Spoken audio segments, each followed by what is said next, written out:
త్వరగా శేఖర్ రెడ్డి గారు మీరు చూపించేదేమో సరిగా కనపడదు, పెట్టేది వినపడదు. జగన్మోహన్ రెడ్డి గారి కుటుంబం గురించి నేను ఏనాడు మాట్లాడాల, నా తల్లిని తిట్టారు. మరి తిట్టలేదా? భువనేశ్వర్ గారిని తిట్టలేదా? అవమానించలేదా? ఆగండి సార్, వాళ్ళ తల్లిని ఎవరు తిట్టారు సార్? వాళ్ళ పార్టీకి చెందిన ఎమ్మెల్యే నారా లోకేష్ నన్ను పర్సనల్ గా టార్గెట్ చేస్తున్నాడు, నా కుటుంబం జోలికి వస్తున్నాడు, నా వ్యక్తిగత జోలికి వస్తున్నాడు అని చెప్పేసి బయటకు వచ్చి ఆయన తిట్టాడు. ఏం సార్ ఆయన వదిలించుకున్నారండి మీరు వల్లభనేని వంశీ గారిని? వల్లభనేని వంశీ గారు బయటకు వచ్చి తిట్టి అంతా అయిన తర్వాత 6-7 నెలలకు మా వైఎస్ఆర్ కాంగ్రెస్ పార్టీలో చేరింది. చరిత్ర మర్చిపోదట, చరిత్ర మర్చిపోదట. అంటే తెలిసి తెచ్చుకున్నారు అయితే.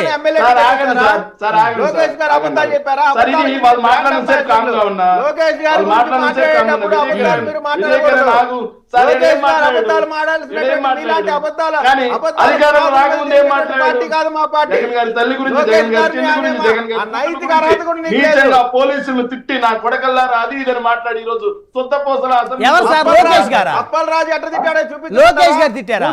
లోకేష్ గారు వింటారా? దయచేసి ఒక్క నిమిషం ఆగండి సార్. లోకేష్ గారు తిట్టారా? వింటారా? వినే ఓపికందా? వినిపిస్తా వినండి.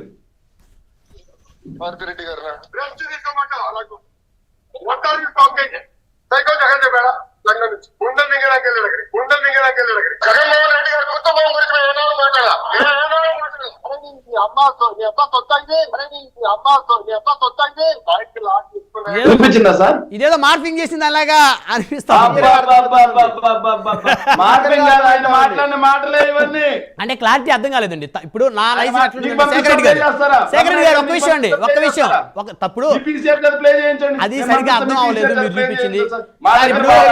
ఎవరు తప్పు చేసినా తప్పే. ఎప్పుడు కూడా లోకేష్ గారు జగన్మోహన్ రెడ్డి గారు అంటా ఉన్నారు. నిన్న అంత కోపంలో కూడా ఒక్క మాట కూడా పొరపాటుగా రమణాయుడు గారు మీకు పంపించాను సార్, మీరు ప్లే చేయండి దయచేసి.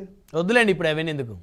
మీరు సార్ అదే సార్ అట్లా ఉంటుంది సార్. అట్లా కాదు నేను అనేది. మార్పింగ్ లని మీరే అంటారు, పంపించాం మార్పింగ్ కాదు మీరు తేల్చండి దాన్ని.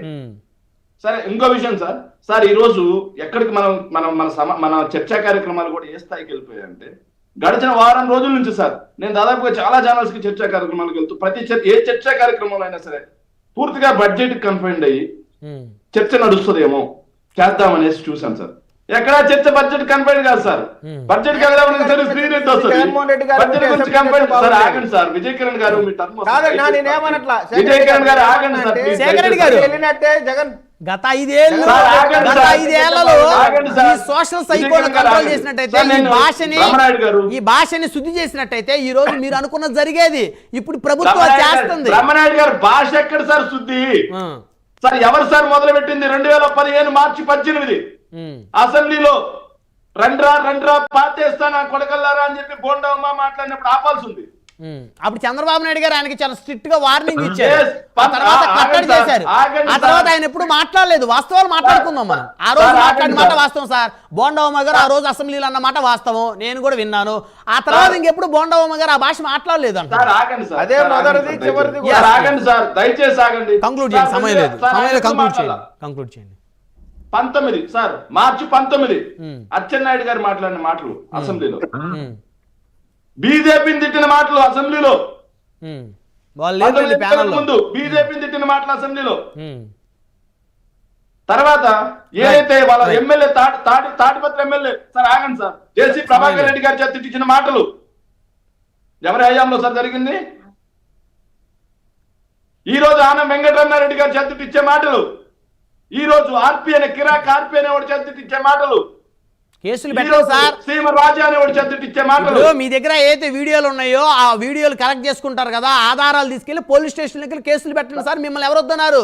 ఈ ప్రజాస్వామ్యంలో మిమ్మల్ని ఎవరు ఆపారు? సార్ ఆల్రెడీ ఇచ్చున్నాం. మా పార్టీకి చెందిన వాళ్ళు డీజీపీ గారిని కలవడం కూడా జరిగింది, ఇవ్వడం జరిగింది. ప్రతి పోలీస్ స్టేషన్ లో కంప్లైంట్ పెట్టడం జరిగింది. ఎక్కడైనా ఒక ఎఫ్ఐఆర్ నమోదైనట్టు ఒకరిని అరెస్ట్ చేసినట్టు చూపించండి సార్. రైట్ సమయం లేదు, దయచేసి మీరు ఆగాలి. మేము చేయకపోతే ప్రైవేట్ కంప్లైంట్ వేయండి. అవును అదే చేస్తాం సార్, అదే చేస్తాం. అంటే మీ పోలీసులు చేతులు ఎత్తేసారా?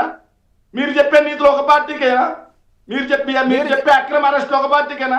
ఒక పార్టీకి ఎవరన్నారు ఇక్కడ? ఒక పార్టీ కాదు కదా. మీరు మీ పార్టీ మీరు వాళ్ళు అప్పుడే అరెస్ట్ చేయరు ఆవేశపడితే మరి. అట్ట 5 నెలల డైరెక్ట్గా తర్వాత చెప్పి వస్తా స్టార్ట్ ఉన్నారు కదా. చేస్తాం. విజయ్ ఆ గారు డైరెక్ట్గా అరెస్ట్ స్టార్ట్ అయింది అయింది. కాదు, కూర్చొని ఆ ప్రైవేట్ డైరెక్ట్గా కంప్లైంట్ స్టార్ట్ చేసుకోండి అని అయింది. చెప్తున్నారంటే అందరినీ ఎంతకంటే అరెస్ట్ మీరు చేస్తాం. సిగ్గుగా మాట్లాడే తప్పుడు అధికారం వ్యవహారం మీకు చేసిన ఉండాలి సార్. అందరినీ అరెస్ట్ చేస్తాం. సిగ్గుచేటు సార్ నిజంగా. లోకేష్ గారు సిగ్గుచేటు మీరు ఇది. మాట్లాడిన మాటలు తప్పుడు మాటలు.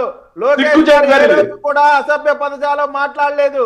అసభ్య పదజాలం మాట్లాడినటువంటి మీ నాయకులు మాట్లాడుతా ఉన్నారు. Right. మా నాయకులు ఎంత అసభ్య పదజాలం అంటే ఏంటో సీమరాజన్ గౌరవంగా ప్రజాస్వామ్య అసభ్య పదజాలం అంటే ఏంటో రైట్, సమయం లేదండి, సమయం లేదు. దయచేసి మీ ఇద్దరు ఆగాలి. ఇక్కడ మా నాయకులు విజయ్ గారు, శేఖర్ రెడ్డి గారు దయచేసి ఆగండి. దయచేసి బాజీ గారు ఆ రోజు రాజకీయాలు, ఈ రోజు రాజకీయాలు చూస్తే మీకు ఏమనిపిస్తుంది బాజీ గారు? అసలు ఎటు పోతున్నాం మనం? అసలు ఇంకా నాగరికత పెరిగింది, నాలెడ్జి పెరిగింది, చదువులు పెరిగినాయి, కానీ సంస్కారం సభ్యతలు అన్ని కూడా తరిగిపోయినాయి. అదే కదా. రాజకీయాల్లో మరీ ముఖ్యంగా ఈ మధ్య కాలంలో ఈ తిట్లు, ఈ సోషల్ మీడియా, ఈ ఇన్స్టాగ్రామ్స్, ఈ యూట్యూబ్ ఛానల్లో యూట్యూబ్ సైకోలు ఎక్కువైపోయారు. యూట్యూబ్ లో వచ్చిన తర్వాత విచ్చలవిడితనం పెరిగిపోయిందండి. పెరిగిపోయింది. కరెక్ట్ కాదు. మనకి కుటుంబాలు ఉన్నాయి, పిల్లలు ఉన్నారు. మన భావితరాలకు మనం ఏం మెసేజ్ ఇవ్వాలి? నెక్స్ట్ జనరేషన్ కి ఇలాగే వెళ్తామా చెప్పండి? మన రాష్ట్రంలో జరుగుతున్న ఈ పరిణామాలు దేశం అంతా అబ్జర్వ్ చేస్తున్నాయండి. దేశం అంతా కూడా చూస్తున్నాయి. అవును, మన ఆదర్శవంతంగా ఆంధ్రప్రదేశ్ నిలవాలి, కానీ అవును. ఈ రకమైన దిగజారుడుగా ఉంటే అది కరెక్ట్ కాదు. అది అందరూ మారాలి, మార్చుకోవాలనేది నా ఆకాంక్ష. మారతారని ఆశిద్దాం మైండ్ సెట్ సార్. మార్చుకోండి. ఇప్పటికైనా భాష శుభ్రంగా ఉండాలా, Yes. నిర్మాణాత్మకంగా చెప్పండి, తప్పును తప్పుగా చెప్పండి. ఏదన్నా ఎవరైనా తప్పు చేశారు, తప్పుగా చెప్పండి, ఖండించండి. నిర్మాణాత్మకంగా, ఎవరైనా భాష అనుచితంగా సక్రమంగా, ప్రవర్తించారు, కేసులు Yes. పెట్టండి. చట్టాలు ఉన్నాయి మనకి. హేతుబద్ధంగా మాట్లాడాలి, కానీ సోషల్ సైకోలు వ్యక్తి యూట్యూబ్ ఛానల్లో వీడియోలు పెడతా, లేకపోతే సోషల్ మీడియాలో పోస్టులు పెడతా. ఈరోజు విజయకరణ్ గారు తప్పు చేశారంటే ఒక నిర్మాణాత్మక భాషతోటి, సార్ మీరు ఈ తప్పు చేశారు, ఇది కరెక్ట్ కాదు, మీరు రాజకీయాలు పనికిరారు అనాలి. శేఖర్ రెడ్డి గారు తప్పు చేసినట్టు, అయ్యా నువ్వు ఈ తప్పుడు మాట మాట్లాడినా రెండోసారి నువ్వు మాట్లాడకూడదు, లేకపోతే ఇదని మాట్లాడాలి. అంతేగాని ఇష్టానుసారంగా బూతులు మాట్లాడి అలాంటి సైకోల్ని ఖచ్చితంగా ఏ పార్టీలో ఉన్నా వాళ్ళ అంతం చూడాల్సిందే. లేకపోతే ఈ రాష్ట్రం, ఈ దేశం, ఈ వ్యవస్థ, ఈ తెలుగు సమాజం భ్రష్టు పట్టిపోతుంది. ధన్యవాదాలండి చర్చలో పాల్గొన్నందుకు. ఆ దిశగా అన్ని పార్టీలు కృషి చేయాలా? ముఖ్యంగా యువతరం, యువతరం, ఈ యువతరం అనేది ఇట్లా పొల్లిట్ అవ్వకూడదు. చాలా రాజకీయాలు నేర్చుకోండి. రాజకీయాలు ఏంటో నేర్చుకోండి. హుందాగా మంచి బతకండి. రాజకీయాలు మన ప్రజలకు ఇస్తాం. ఒకే మాట.